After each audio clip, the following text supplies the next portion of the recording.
नमस्कार दोस्तों, स्वागत करते हैं आपका चार्जिंग पॉइंट हिंदी में। सोचो फ्यूचर में आप हैदराबाद से बेंगलुरु 2 घंटे में पहुंच जाओ, हैदराबाद से चेन्नई 3 घंटे में पहुंच जाओ और पटना से सिलीगुड़ी 3 घंटे में पहुंच जाओ। मैं आपको कोई सपना नहीं दिखा रहा हूँ, भारत सरकार इस पे काम शुरू कर चुकी है। भारत अब सिर्फ बुलेट ट्रेन नहीं बना रहा है, भारत अब देश भर में हाई स्पीड नेटवर्क बना रहा है। गवर्नमेंट का लॉन्ग टर्म विजन इंडिया की बड़ी बड़ी सिटीज को आपस में हाई स्पीड कॉरिडोर से कनेक्ट करना है। गवर्नमेंट ने इसको 3 पार्ट में डिवाइड किया है। पहला पार्ट में इंडिया में अभी Mumbai Ahmedabad bullet train project पे काम चल रहा है और 2027 तक बुलेट ट्रेन का फर्स्ट ट्रायल भी शुरू हो सकता है। सेकंड पार्ट में इंडियन गवर्नमेंट 3 नए बुलेट ट्रेन कॉरिडोर की प्लानिंग कर रही है। 2027 तक इसकी डिटेल्ड प्रोजेक्ट रिपोर्ट तैयार करने के लिए बोला गया है। वहीं थर्ड पार्ट में इंडियन गवर्नमेंट का लॉन्ग टर्म विजन 2047 तक देश भर में 7 बुलेट ट्रेन कॉरिडोर को बनाने का है। तो आज के इस वीडियो में हम जानेंगे कि क्या भारत को इन 7 बुलेट ट्रेन कॉरिडोर की जरूरत है, इन 7 कॉरिडोर को क्यों चुना गया है, इन कॉरिडोर को बनाने में कितना पैसा खर्च होगा, पैसा कहां से आएगा, इन कॉरिडोर से आम आदमी को कुछ फायदा मिलेगा या सिर्फ ये एक मोदी गवर्नमेंट का जुमला है। तो आइए जानते हैं इन कॉरिडोर्स के बारे में। पर सबसे पहले आप लोग चैनल को सब्सक्राइब करना बिल्कुल भी मत भूलिएगा। देखो, अभी इस समय भारत में एक bullet train corridor Mumbai to Ahmedabad पे काम चल रहा है और माना जा रहा है कि ये कॉरिडोर 2027 में ट्रायल रन के लिए शुरू हो जाएगा और फिर 2029 तक कॉरिडोर पूरा बनके कंप्लीट हो जाएगा। इस कॉरिडोर की शुरुआत 2017-18 में हुई थी और इस प्रोजेक्ट को 15 अगस्त 2022 से पहले कंप्लीट करने का टारगेट सेट किया गया था। भारत सरकार चाहती थी कि भारत के 75th इंडिपेंडेंस डे के दिन भारत में बुलेट ट्रेन चले, पर ऐसा नहीं हो पाया क्योंकि हमेशा की तरह इस प्रोजेक्ट में भी पॉलिटिक्स घुस गई। जब बुलेट ट्रेन का प्रोजेक्ट फाइनलाइज हुआ था तब उस समय महाराष्ट्र में बीजेपी की सरकार थी, पर 2019 में महाराष्ट्र में सरकार चेंज हो गई। शिवसेना ने बीजेपी को धोखा दे दिया और कांग्रेस से हाथ मिला लिया और फिर उसने बुलेट ट्रेन प्रोजेक्ट महाराष्ट्र में रोक दिया। 2019 से लेकर 2022 4 साल तक बुलेट ट्रेन प्रोजेक्ट होल्ड में चला गया, पर 2022 में महाराष्ट्र में फिर से सरकार बदली, बीजेपी दोबारा से पावर में आई और बुलेट ट्रेन पे काम शुरू हुआ। 2022 से अब तक 56% वर्क कंप्लीट हो चुका है और 85,300 करोड़ रुपए खर्च हो चुका है। पूरा प्रोजेक्ट 2029 तक कंप्लीट होगा। तो ये प्रोजेक्ट अपने टाइम से 7 साल डिले हो चुका है। तो इस चीज को देखते हुए भारत सरकार प्लानिंग कर रही है कि देश भर में मल्टीपल कॉरिडोर की शुरुआत करी जाए, क्योंकि इंडिया में पॉलिटिक्स चलती रहेगी और किसी न किसी स्टेट में प्रोजेक्ट होल्ड में जाएगा ही और बुलेट ट्रेन कॉरिडोर को बनाने में टाइम भी बहुत लगता है।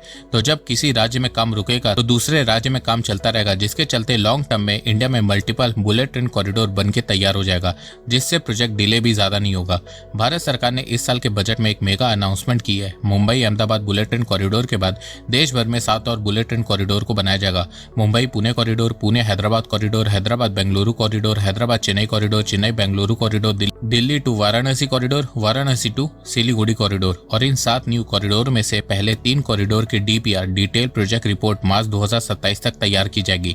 डिटेल प्रोजेक्ट रिपोर्ट में डिसाइड किया जाएगा कि ट्रेन का रूट क्या होगा, स्टेशन कहाँ पे बनाया जाएगा, कॉरिडोर को बनाने में कितना पैसा खर्च होगा, लैंड एक्विजिशन कैसे होगा, फ्यूचर में प्रोजेक्ट फिजिबल होगा या लॉस जनरेट करेगा। पहला कॉरिडोर है वाराणसी पटना सिलीगुड़ी कॉरिडोर। इस कॉरिडोर पे सबसे कम डिस्कशन किया जा रहा है, लेकिन ये सबसे इम्पैक्टफुल कॉरिडोर साबित होगा फ्यूचर में। इस कॉरिडोर का रूट होगा वाराणसी टू पटना टू सिलीगुड़ी और ये कॉरिडोर भारत के ईस्ट इंडिया को नॉर्थ ईस्ट से कनेक्ट कर देगा। इस कॉरिडोर से सिर्फ नॉर्थ ईस्ट की इकोनॉमी को फायदा नहीं होगा, ये इंडिया का डिफेंस कॉरिडोर भी होगा। डायरेक्ट ईस्ट इंडिया से नॉर्थ ईस्ट के इंडो चाइना बॉर्डर तक पहुंचना आसान हो जाएगा। वहीं बाकी 2 corridor Hyderabad to Bengaluru, Hyderabad to Chennai, ये इंडिया के टेक प्लस मैन्युफैक्चरिंग जोन है। इस कॉरिडोर से इंडिया में हाई टेक मैन्युफैक्चरिंग बढ़ेगी। भारत सरकार चाहती है कि 2027 तक सब रिपोर्ट बन जाए और 2028 से ही कंस्ट्रक्शन शुरू हो जाए। इन 3 कॉरिडोर के बाद भारत सरकार का बिग एंड मेगा प्लान देश भर में 7 न्यू कॉरिडोर को बनाने का है।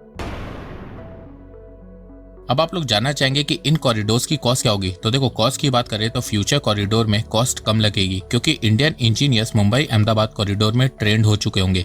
साथ में कॉरिडोर को कैसे स्क्रैच से बिल्ड करना है उसका एक्सपीरियंस भी आ चुका होगा। इसके अलावा भारत सरकार को लैंड एक्वायर करने का आइडिया भी लग चुका होगा। अब आप लोग जानना चाहेंगे कि इन 7 कॉरिडोर की कॉस्ट कितनी होगी। तो देखो, Mumbai Ahmedabad bullet train corridor की कॉस्ट इस समय 1,65,000 करोड़ रुपए पहुंच गई है और जब ये प्रोजेक्ट कंप्लीट होगा तब इन्फ्लेशन एडजस्ट करे तो इस प्रोजेक्ट की कॉस्ट 2 लाख करोड़ रुपए पहुंच जाएगी। तो बाकी 7 न्यू कॉरिडोर को बनाने की कॉस्ट 14 से 16 लाख करोड़ रुपए पड़ेगी। अब आप बोलोगे कि इतना पैसा भारत सरकार कहां से लाएगी। तो देखो, इतना पैसा भारत सरकार को 10 से 15 सालों में जुटाना है और हो सकता है कि फ्यूचर में भारत जापान से और कॉरिडोर को बनाने की डील कर ले, तो कॉस्ट की चिंता भारत सरकार को नहीं है। अब आप जानना चाहोगे कि इससे भारत की अर्थव्यवस्था को और साथ में आम लोगों को क्या फायदा होगा।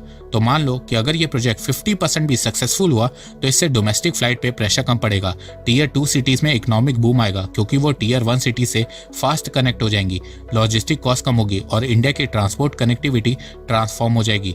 इसके अलावा एक एस्टिमेट लगाया गया कि इन कॉरिडोर से 16 लाख करोड़ रुपए की इन्वेस्टमेंट अट्रैक्ट होगी और फ्यूचर में इंडियन इकोनॉमी को 60 लाख करोड़ रुपए तक का फायदा होगा। कैसे, आपको बताता हूँ। देखो, हाई स्पीड रेल कॉरिडोर को बनाने में लाखों कंस्ट्रक्शन जॉब्स क्रिएट होंगी, रॉ मटेरियल जैसे कि सीमेंट, स्टील की जरूरत पड़ेगी जिससे कई कंपनीज को फायदा होगा।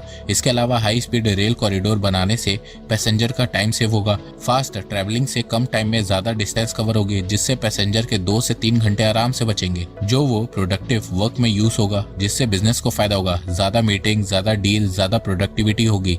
इसके साथ साथ जिन एरिया से हाई स्पीड रेल कॉरिडोर गुजरेगा वहां लैंड एंड रियल एस्टेट को फायदा होगा। स्टेशन के आसपास new commercial hub, industrial hub खुलेंगे। इसके अलावा टूरिज्म को फायदा होगा क्योंकि ट्रैवलिंग में टाइम कम लगेगा। इसके अलावा फ्लाइट और कार की जगह हाई स्पीड रेल यूज होगी जिससे फ्यूल इंपोर्ट का बिल कम होगा। कई एक्सपर्ट का मानना है कि हाई स्पीड रेल कॉरिडोर से कनेक्टेड सिटीज के बीच प्रोडक्टिविटी बढ़ती है जिससे जीडीपी ग्रोथ बढ़ती है। हाई स्पीड रेल से कनेक्टेड सिटीज की जीडीपी ग्रोथ बाकी सिटी से 2.7% हाइयर होती है। ऐसा सेम चाइना और जापान के साथ भी हुआ है। जापान में 1964 में शिनकानसेन लॉन्च हुई थी जो टोक्यो से ओसाका के बीच चली थी, जिससे टोक्यो और ओसाका की ग्रोथ नेशनल एवरेज से कंसिस्टेंटली ज्यादा रही थी। ऐसा ही सेम चीज चाइना में भी हुआ है, इसीलिए चाइना ने 45,000 किलोमीटर से ज्यादा हाई स्पीड रेल कॉरिडोर बना लिया है। देखो, आज के समय दुनिया के जो बड़े बड़े देश हैं उन्होंने अपने यहाँ की मेजर सिटीज को आपस में हाई स्पीड ट्रेन से कनेक्ट किया हुआ है ताकि इन सिटीज के बीच ट्रांसपोर्टेशन फास्ट हो सके। देखो, हाई स्पीड रेल का सबसे बेस्ट फायदा यह है कि ये जिन सिटीज से होकर गुजरती है उन सिटीज की इकोनॉमी को आपस में जोड़ देती है जिससे वो सिटीज तेजी से ग्रो करने लगती है क्योंकि सिटीज के बीच ट्रेवल टाइम कम हो जाता है। तो इसी चीज को देखते हुए भारत सरकार देश भर में हाई स्पीड रेल कॉरिडोर बनाना चाहती है ताकि भारत के मेजर सिटीज के बीच ट्रांसपोर्टेशन कनेक्टिविटी फास्ट हो सके और इससे इंडियन इकोनॉमी तेजी से ग्रो कर सके। अब आप लोग सोच रहे होंगे कि अभी तक तो भारत में बुलेट ट्रेन शुरू ही नहीं हुई है, तो भारत इतने सारे कॉरिडोर बनाने के बारे में क्यों सोच रहा है। तो देखो, भारत ऑलरेडी बुलेट ट्रेन के मामले में बहुत पीछे रह गया है। 29 कंट्रीज में हाई स्पीड ट्रेन चलती है जिसमें चाइना नंबर 1 है। चाइना के पास 45,000 किलोमीटर का हाई स्पीड रेल नेटवर्क है और चाइना 2035 तक 25,000 किलोमीटर और बनाएगा। इसके अलावा China 450 kilometre per hour speed वाली बुलेट ट्रेन पे काम कर रहा है। तो भारत इस समय चाइना के आसपास भी नहीं है, इसीलिए भारत इस समय बुलेट ट्रेन पे ज्यादा फोकस कर रहा है। अब आप लोग बोलोगे कि 2050 तक भारत 10,000 किलोमीटर का नेटवर्क बनाएगा, तब तक चाइना तो 1 lakh kilometre high speed rail network बना लेगा। तो देखो, यहाँ पे भारत ने समझदारी दिखाई है।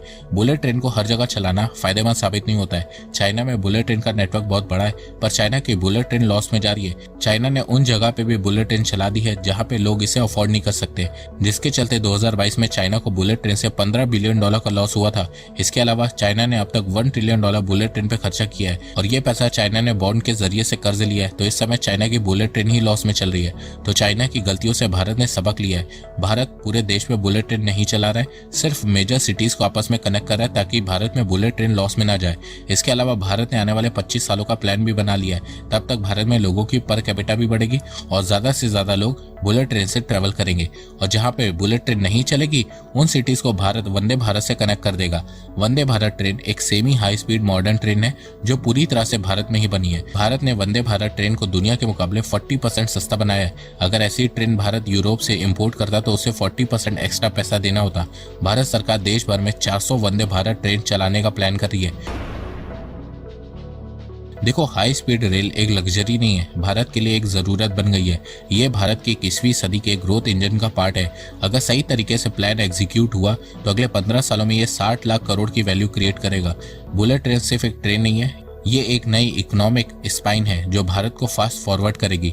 देखो, आने वाले 5 सालों में भारत दुनिया की 3rd लार्जेस्ट इकोनॉमी बनने वाला है और $10 ट्रिलियन इकोनॉमी बनने वाला है। भारत मार्स तक पहुंच गया है, डिजिटल पेमेंट में नंबर 1 है। इसके अलावा भारत में इंफ्रास्ट्रक्चर बहुत तेजी से डेवलप हो रहा है, हाईवे एक्सप्रेसवे बन रहे हैं। तो अगर भारत में बुलेट ट्रेन शुरू होती है तो इससे भारत की इमेज ग्लोबल लेवल पे बहुत ज्यादा बढ़ जाएगी। फॉरेन इन्वेस्टर को लगेगा कि भारत कंटिन्यूअसली अपने देश में ट्रांसपोर्ट कनेक्टिविटी को स्ट्रॉन्ग बनाने में इन्वेस्ट कर रहा है, तो इससे भारत में इन्वेस्टमेंट बढ़ेगी और साथ में बहुत सी कंपनी भारत में आएंगी जिससे भारत की इकोनॉमिक ग्रोथ होगी।